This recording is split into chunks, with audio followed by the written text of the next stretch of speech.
Ano naman. Ito natin. Texture ng bread.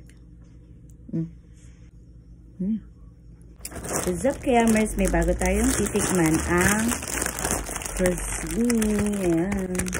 Ano naman. Let's taste it. Isang buo siya. Ayan.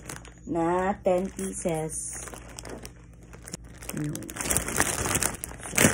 Tada! Taste test natin to. Ito ibabaon ng aking anak sa Monday. Pinili ng kanyang lolo. Test na natin. Ito loob. Sino nakatikim na nito? Ako first time ko ito titikman. Oh, diba? Natin siya sa open natin. Ayan. Ayan yung loob. Ito natin.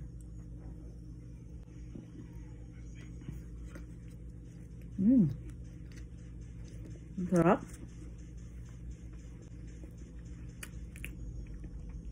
Sarap niya. Ang sarap ng chocolate. Hindi siya super sweet. May pagka parang dark chocolate siyang lasa.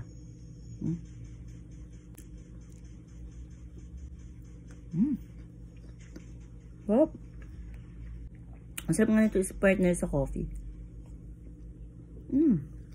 Sarap ito. Pwede ibaon natin ng anak natin sa school. Tignan nyo. Yung bread niya, ang sarap din. Yung pag kinagat mo siya, para siya nagbe-melt sa mouth mo. Yun yung texture ng bread.